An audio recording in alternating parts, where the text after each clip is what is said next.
You are standing in the grand halls of Whitehall Palace on a frigid January morning in 1547, but the opulent tapestries and glittering candlelight cannot mask the putrid stench that assaults your nostrils like a physical blow. The smell is so overwhelming, so grotesquely visceral, that courtiers 3 rooms away can detect the approaching presence of their sovereign. Not by the traditional fanfare of trumpets or the rustle of silk, but by the nauseating cocktail of rotting flesh, festering pus, and human decay that announces the arrival of King Henry VIII.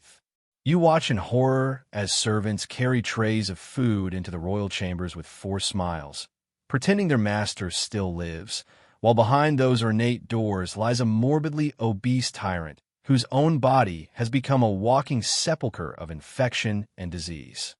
The man who once stood as the golden prince of European nobility, the athletic giant who could tire 10 horses in a single hunt, now exists as a grotesque parody of kingship, a 400-pound mountain of putrefying flesh whose leg ulcers leak streams of yellow pus, so profuse that physicians lance them daily with red-hot pokers in a futile attempt to drain the poison that has consumed his body from within.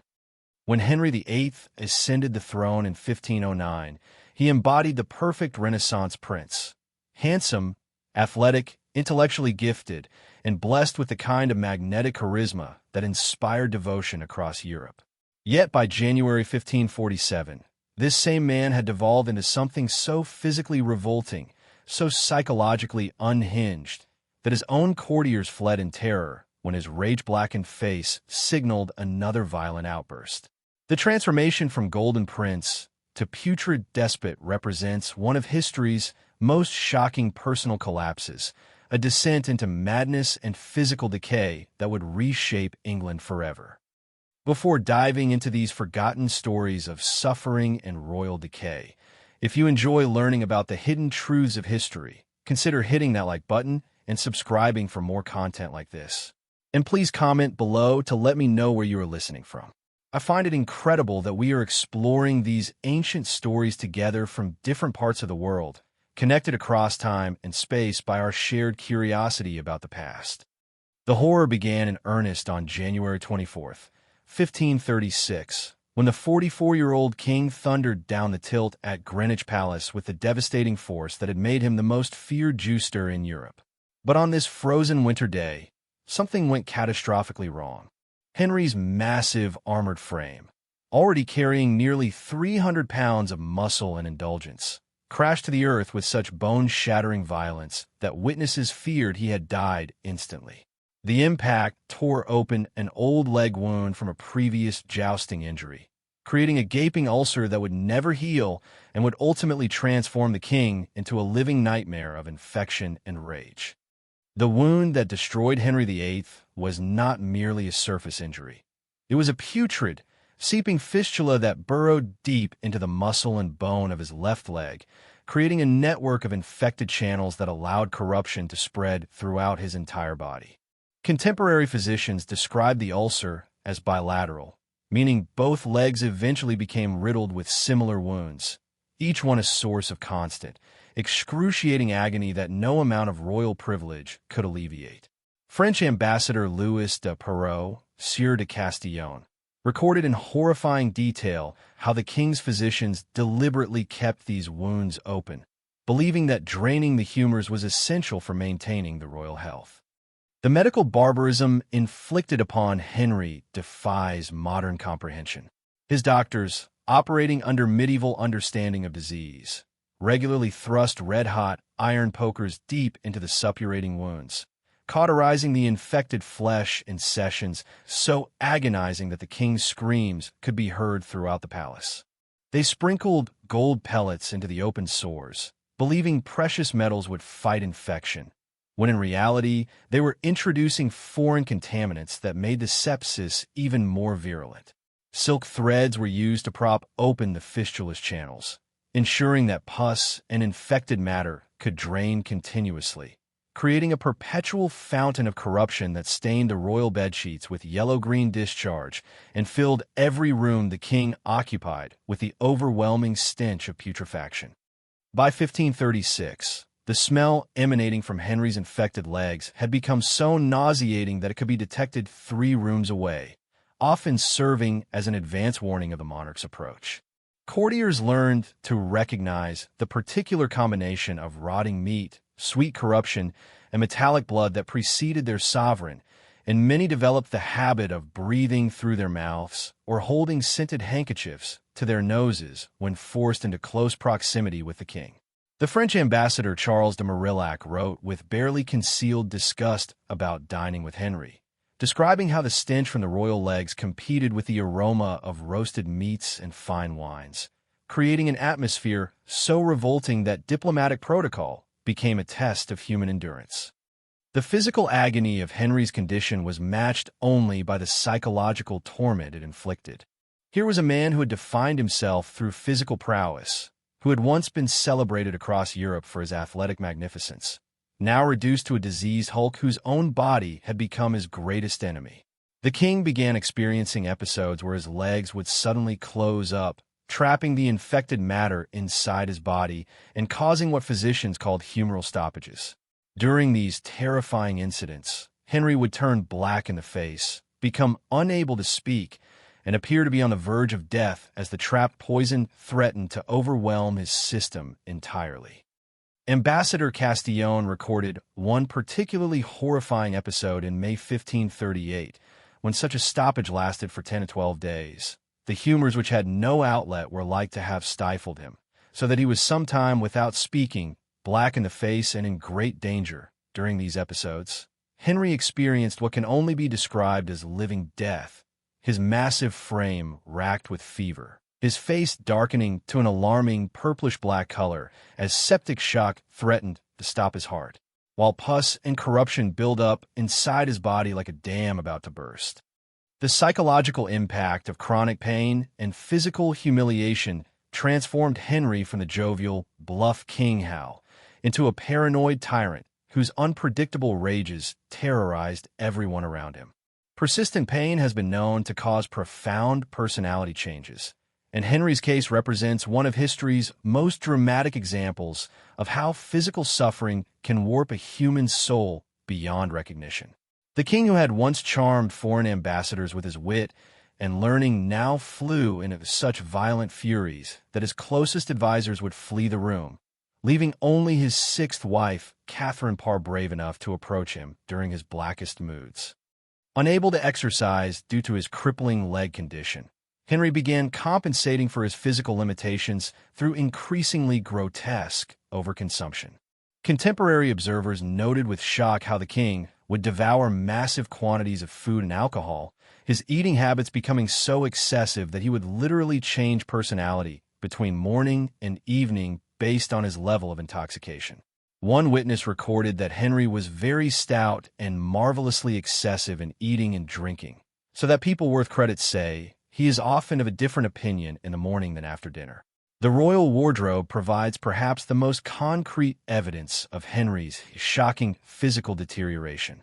In 1509, at his coronation, Henry possessed a trim 32-inch waist that complemented his impressive 6'2" frame. By 1544, just 3 years before his death, his final suit of armor reveals a man whose waist had expanded to a grotesque 54 inches, his weight having ballooned to an estimated 400 pounds. This was not merely the comfortable plumpness of middle age, but the kind of morbid obesity that transforms a human being into a caricature of excess, where every movement becomes labored and every breath a struggle. Henry's massive bulk created additional medical complications that compounded his existing agony. The king required mechanical lifting devices to mount his horse, and by 1546, he needed wooden chairs carried by multiple servants to transport him around his palaces. His legs, already devastated by infection, could no longer support his enormous weight, creating a vicious cycle where immobility led to further weight gain, which in turn put additional stress on his diseased limbs and worsened the ulceration. The king's personal hygiene became a source of court scandal as his condition deteriorated. Beyond the stench from his infected legs, Henry suffered from chronic constipation that required daily enemas administered by his physicians. These procedures, recorded in detail in his personal medical manuscripts, involve inserting mixtures of dill oil, white wine, duck grease, butter, egg whites, and various herbs into the royal rectum. The king's stools and sputum were examined constantly by his medical team, their consistency and color analyzed according to medieval humoral theory, while the letting of his blood followed the lunar calendar in a desperate attempt to balance his corrupted bodily fluids. Perhaps most disturbing of all was the psychological impact of Henry's physical decay on his capacity for cruelty. The man who had once been capable of genuine affection and even mercy became increasingly sadistic as his pain intensified. During his final years, Henry ordered the execution of approximately 72,000 people, a staggering number that includes not only high-profile political victims like Thomas More and Bullen, but also countless ordinary subjects whose only crime was disagreeing with royal policy or failing to show sufficient enthusiasm for the king's religious reforms. The court physicians, desperate to maintain their positions while treating an essentially untreatable condition, resorted to increasingly bizarre and harmful remedies. They created elaborate poultices containing everything from ground pearls to unicorn horn, applied mercury-based ointments that caused additional poisoning, and subjected the king to bloodletting sessions so frequent that he was often left weakened and dizzy. One particularly grotesque treatment involved stuffing the open leg wounds with gold leaf and silk threads soaked in various oils, creating what was essentially a festering jewelry display inside the royal body.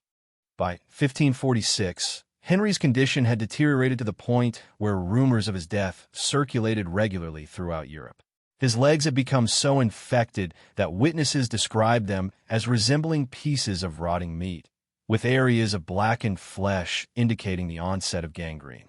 The king's face had taken on a grayish pallor punctuated by outbreaks of painful boils that covered his neck and torso, creating the appearance of a man already partially claimed by death. The psychological torment of Henry's final years was perhaps most evident in his treatment of those closest to him.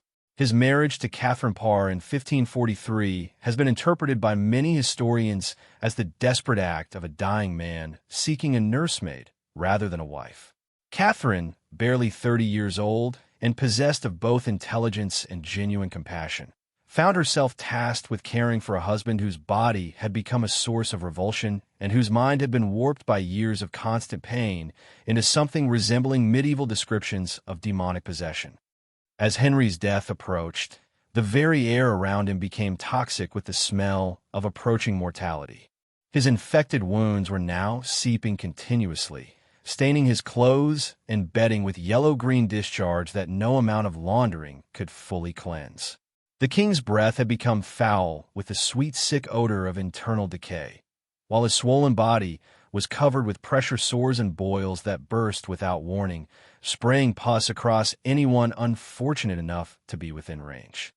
On December 26, 1546, Henry called for his will to be read aloud, but when Sir Anthony Denny began reciting the document, the king declared it incorrect and demanded another version written in the Lord Chancellor's hand. This incident reveals the depth of Henry's paranoia and confusion in his final weeks, as his diseased brain struggled to process even basic information. The king's refusal to sign documents, relying instead on a stamp pressed into wax, suggests that his hands may have been too swollen and painful to hold a pen for any extended period. The final weeks of Henry's life were marked by increasing episodes of unconsciousness punctuated by periods of delusional rage. Courtiers reported that the king would sometimes forget where he was or fail to recognize longtime servants, his mind as corrupted by disease as his body. Yet even in this state, Henry retained enough awareness to order one final execution.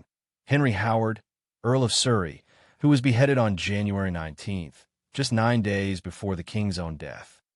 Sir Anthony Denny, Henry's groom of the stool, and one of the few men brave enough to speak honestly to the dying tyrant, finally found the courage on January 27th to tell his master what everyone else had known for months. In man's judgment, he was not like to live. This was an act of extraordinary bravery. as predicting the king's death was technically an act of treason punishable by the same brutal execution methods Henry had perfected during his reign.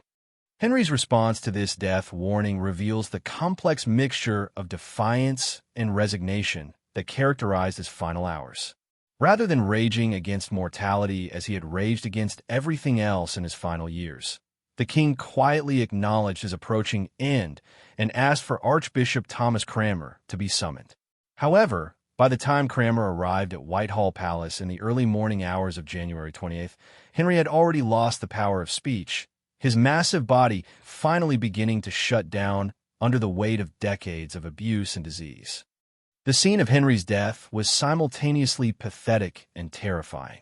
Here lay the man who had dominated European politics for nearly 4 decades, who had broken with Rome and reshaped English Christianity according to his personal desires, now reduced to a grotesque mountain of infected flesh wheezing out his final breaths.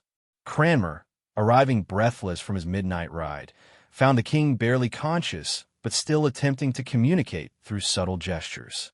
When asked if he died in the faith of Christ, Henry managed one final act of communication, a gentle squeeze of Cranmer's hand that the archbishop interpreted as confirmation of the king's spiritual state. This gesture, performed by hands that had signed death warrants for thousands of victims, represents one of history's most chilling examples of deathbed contrition from a man whose life had been defined by brutality and excess. The moment of Henry's actual death, occurring in the pre-dawn darkness of January 28, 1547, was anticlimactic in the extreme. There were no final profound words, no dramatic declarations, no last-minute pardons for his victims. Instead, the man who had terrorized England for 38 years simply stopped breathing, his diseased body finally surrendering to the infections and toxins that had been consuming it from within for over a decade. Section What Happened Next reveals the extent to which Henry's death was both anticipated and feared by those around him. Rather than immediately announcing the king's passing, his counselors embarked on an elaborate charade designed to maintain the illusion of royal life while they maneuvered for power in the coming regency.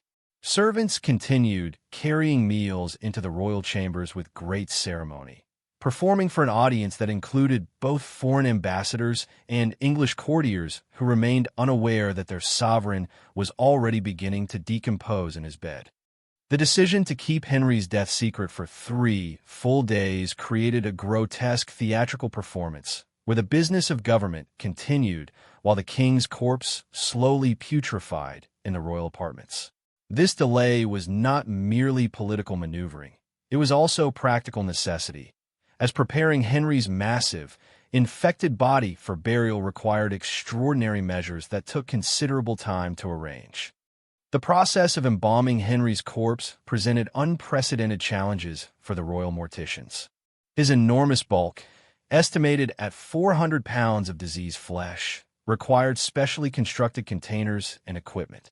The extensive infection throughout his body meant that normal preservation techniques were inadequate, as the corruption had already begun spreading through his tissues even before clinical death occurred. The embalmers were forced to work quickly in chambers filled with the overwhelming stench of decay, using massive quantities of preservative materials to combat the advanced putrefaction. Perhaps most disturbing of all were the persistent rumors that Henry's corpse, despite these preservation efforts, continued to leak fluids and emit gases during the funeral procession from Whitehall to Windsor. Multiple contemporary accounts describe how the lead-lined coffin, weighing over half a ton due to the king's bulk and the materials needed to contain his remains, showed signs of structural stress during transport. Some witnesses claimed to have observed dark stains seeping through the elaborate black velvet covering, while others reported hearing ominous sounds from within the royal sarcophagus. The legend that Henry's corpse literally exploded during the funeral procession has persisted for nearly 5 centuries, and while the literal truth of this claim remains debatable, the scientific reality behind it is grimly plausible. When a body as large and infected as Henry's begins to decompose, the buildup of gases and fluids can create enormous pressure within sealed containers. Combined with the January cold that would have caused the lead coffin to contract while the decomposing body continued to expand, the conditions were perfect for a catastrophic structural failure. Whether or not Henry's coffin actually burst open during his funeral procession, the mere fact that such stories arose and persisted speaks to the profound psychological impact of his reign's final years. Here was a king who had inspired such fear and revulsion that even in death, people could easily believe his corrupted body was capable of desecrating its own funeral. The image of royal remains leaking through ceremonial coverings serves as a perfect metaphor for how Henry's inner corruption had eventually overwhelmed all attempts to maintain the facade of dignified monarchy. The autopsy reports, such as they were in 16th century England, paint a picture of a body so thoroughly corrupted by disease that death came as almost a relief.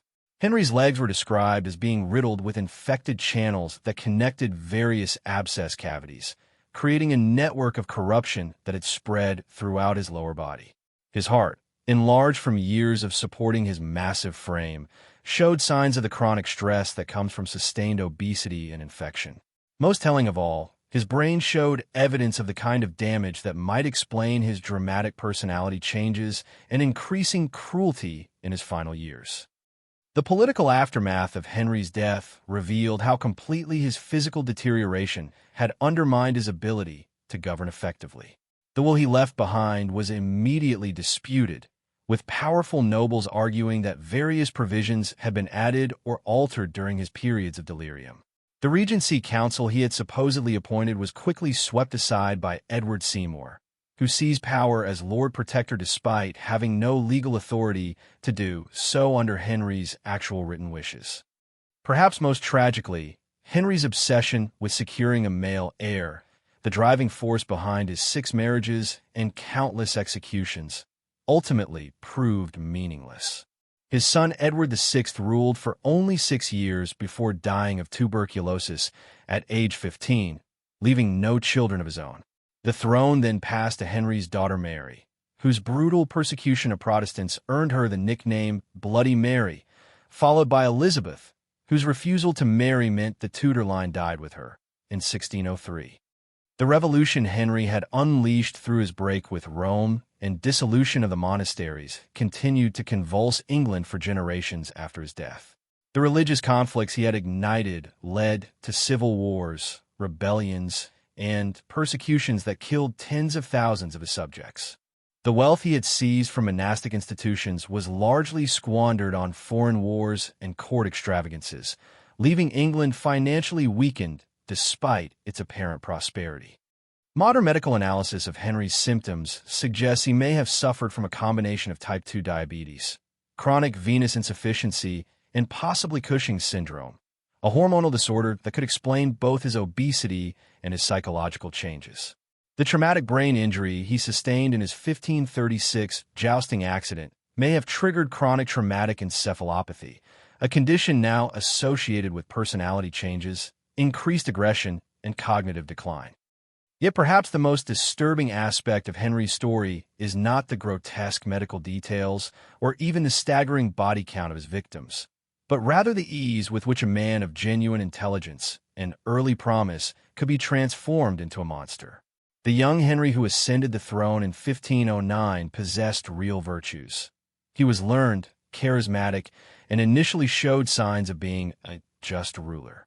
His corruption was not inevitable, but rather the result of unchecked power combined with physical suffering and the absence of any meaningful constraints on his behavior. The courtiers who fled from Henry's putrid presence in his final years were running from more than just physical revulsion. They were escaping the proximity to absolute power corrupted beyond redemption. The stench that announced the king's approach served as a perfect metaphor for the moral decay that had consumed not just Henry personally, but the entire institution of monarchy he represented. His infected legs, leaking their poison into every room he occupied, paralleled the way his corrupted soul had infected English politics and society. As you stand again in those halls of Whitehall Palace, knowing now what lurked behind the tapestries and pageantry, the magnificent facade seems suddenly hollow and menacing. The Golden Prince, who had once embodied Renaissance ideals, had become a walking reminder that power without restraint inevitably leads to corruption, that unchecked authority transforms even noble intentions into tyrannical brutality. The smell of death that preceded Henry in his final years was not merely the product of infected wounds. It was the scent of a kingdom slowly dying under the weight of its ruler's monstrous appetites. Henry VIII died as he had lived in his final years, in pain, in isolation, and surrounded by the stench of his own corruption. But unlike his thousands of victims, he had the luxury of dying in a warm bed surrounded by luxury, his massive bulk cushioned by silk sheets, even as pus and infection leaked from his diseased body. The true horror of his story lies not in the gruesome medical details of his decay, but in the recognition that this monster had once been a man, and that the capacity for such transformation lurks within any soul granted unlimited power over others. The putrid king, whose approach could be detected 3 rooms away, serves as history's most visceral reminder that absolute power corrupts absolutely, and that the stench of tyranny can linger for centuries after the tyrant himself has rotted away to nothing.